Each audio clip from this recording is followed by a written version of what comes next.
To help understand the differences that good communication skills can make, let's listen to a family's discussion of how to handle a child's need to fit chemotherapy into her life.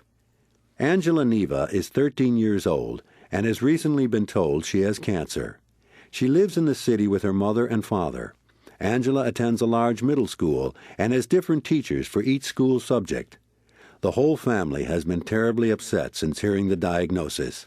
Now they are starting to plan how to work to help Angela get the treatment she needs. Okay, Angela. I talked with the nurse this afternoon. She told me about your treatments and what we need to do. Starting next Friday night, we will bring you to the treatment center across town for one night every week for the next 3 weeks. You will stay overnight while you get your treatment, and we will pick you up on Saturday morning. The treatments are very good. They will help you get all better soon. She also told me that some treatments have side effects.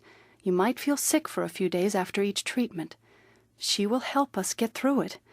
But that's why your treatments are scheduled for Friday night, so you won't miss too much school. My friends can't know about this. You can't tell anybody at school either. Nobody can know about this. You're right, Angela. It's nobody else's business. No, your teachers have to know. Angela, we have to tell them. Mom, no. Nobody has to find out. We can keep it secret. As they continue to argue, you can hear what's going on.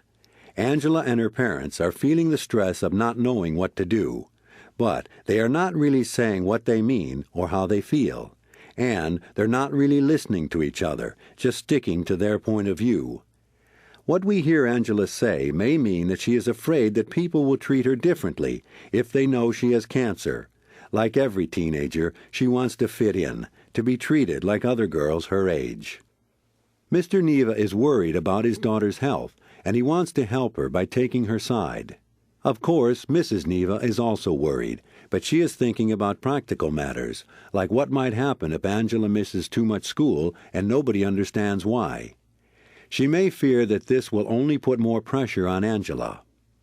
What might this same conversation sound like if Angela and her parents used some of the communication skills we have been talking about?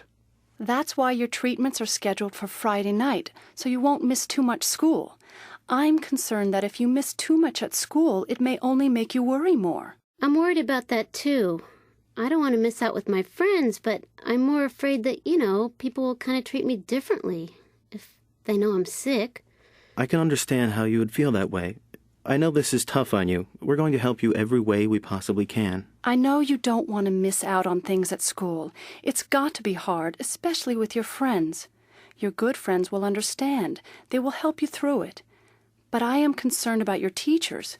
What if they don't know why you might miss some school or can't get assignments done on time? I really feel that we have to let people at school know. That's less for you to worry about.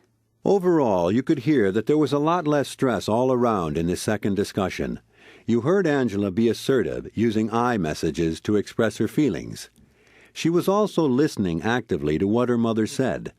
Notice that she checked her mother's concern, thinking that it was about missing out on being with her friends at school. Both of her parents used those same skills to let Angela know how concerned they are about her health and her emotions. You may also have noticed how her mother listened actively to Angela's concerns and corrected a misunderstanding. Her mother was not so much worried about Angela missing her friends at school, but about falling behind in her schoolwork. This check allowed her mother to reinforce her point of view and work toward a solution that everyone could be happy with. Angela and her parents agreed to write a note to her teachers. It said, "Dear teachers, Angela is receiving medical treatment at St. Jude's Hospital. She will be missing school for at least one day each week for the next few weeks for her treatments. It is important to Angela that she try to keep up with her work and fit in with her friends at school. We hope you can help us. Angela will let you know if she needs extra help. If you think she needs extra help or to have a problem solved, please let us know by note or a telephone call. Thank you for your understanding." Good communication skills aren't just for conversations, but can be used in writing too.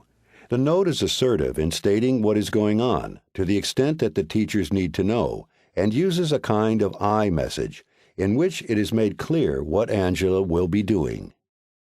Some schools and many medical providers are now using the Internet to make communication easier for families. There are a number of ways the Internet can be used. Let's hear from Daryl, a grandparent who has used the Internet to keep in touch with family and friends during his treatment for cancer. I have 4 great kids, but they live all over the country now. One daughter is a nurse, but she lives 1,000 miles away and can't come to every doctor's appointment. I take my cell phone into the appointment with me and put it on speaker so she can hear what the doctor says. And she can ask him questions right there. Also, when I was in the hospital, they had a program for us to set up a website that we could use to share information with our friends and family members. I'm a pretty private person, but my wife and I agree on what information to put on the website and what to keep private. My granddaughter in college could send me messages through it, and friends can even organize meals for us using that website. Communicating has been much easier with all these tools. A list of websites you can use to help keep your family and friends updated can be found in the Cancer Survival Toolbox resource booklet.